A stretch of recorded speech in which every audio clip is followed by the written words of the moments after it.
Ça y est, j'ai tout réuni. Le boîtier de diagnostic.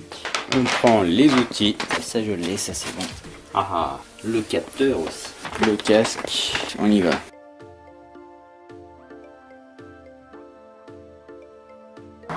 Occupons-nous de cette 307. On a tout ce qu'il faut. La batterie, le démarreur, le capteur PMH. On va voir si elle reroule cette bagnole. Hop.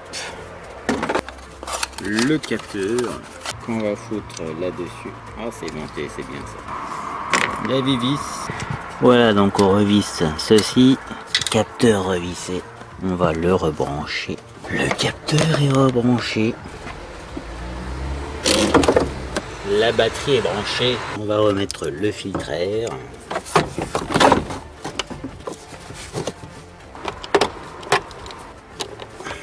Voilà. On va quand même mesurer la tension de la batterie quand même. C'est quoi ce cirque? C'est 15 volts. 15 volts au lieu de 12. Ça devrait faire tourner le démarreur, je pense. Maintenant, on va s'attaquer à la partie effacement des défauts. On va brancher le petit boîtier diagnostic ELM. Ici, application, torque. Je crois que c'est connecté. Le code Bluetooth, ça cherche les défauts. Ok, effacer les défauts. Complete. Et bon, on va démarrer.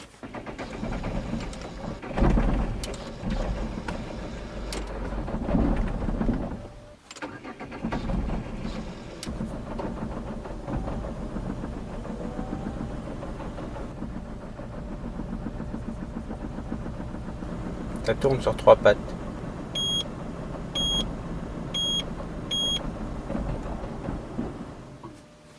Bon, bah c'est mal parti. Allons voir les codes défauts. Powertrain P1336. On va chercher ça.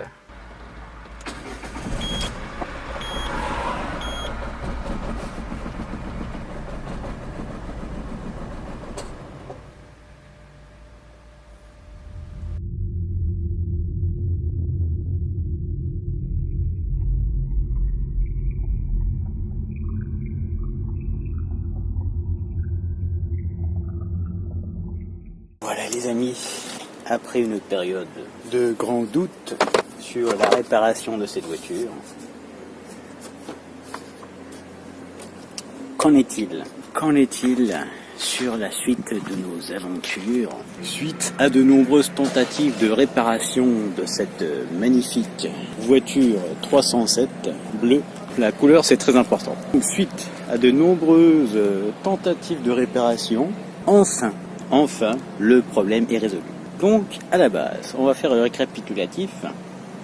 On a changé le démarreur, on a changé le capteur PMH qui se trouve au fond là-dedans, là. Capteur PMH ici, démarreur, faut tout enlever, il est derrière. Ensuite, ça ne suffisait pas. Je vais remplacer de toute façon les pneus, remplacer les jantes, remplacer les amortisseurs à l'arrière. Je vais mettre un nouveau balai essuie-glace. Je vais remplacer les pare-chocs. Remplacer la plaque aussi. Je vais remplacer la tête de Delco, je vais remplacer les bougies, je vais remplacer le convecteur, je vais remplacer la chambre de combustion, la boîte de vitesse, les injecteurs, mettre une nouvelle batterie, mettre de nouvelles courroies. La voiture n'a pas voulu. L'auto n'était pas d'accord. L'auto n'était pas d'accord pour refonctionner. J'ai sorti les grands moyens. J'ai mesuré le taux de compression. Ici, là, derrière ça. Le taux de compression n'était pas bon. Juste avant d'ouvrir le moteur pour vérifier les soupapes, je me suis dit que j'allais faire le test moteur chaud.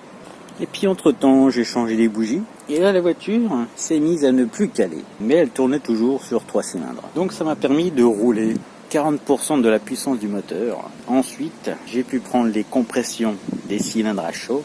Et là, tout était bon. Là, je ne comprenais plus. J'ai attendu le lendemain pour reprendre les taux de compression moteur froid et là tout était encore bon. Avant de m'embarquer dans le démontage complet du moteur, je me suis dit je vais quand même changer la tête de Delco. Ici là. Non, ça ce n'est pas une tête de Delco. La tête de Delco, c'est sur les vieilles voitures. Là, c'est la bobine jumeau statique. Regardez comme elle brille. J'ai changé la bobine jumeau-statique et la voiture, plus particulièrement l'auto. L'auto fonctionne. Sous vos yeux ébahis, j'ai cru que j'allais plus m'en sortir avec cette voiture.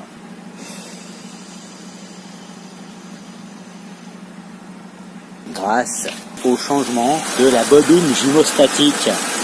Elle est belle, elle est toute brillante. Bon, elle a un petit peu de poussière dessus, mais elle est toute belle, toute neuve. Donc nous allons remettre le cache dessus, là, avec les petites vis. Et nous allons enfin pouvoir repartir pour de nouvelles aventures. Oui, parce que il reste le scooter à réparer. J'ai bien avancé et j'ai trouvé de nouvelles solutions pour réaliser de prochains défis très intéressants. Ça fonctionne. Allez les amis, repartons pour de nouvelles aventures.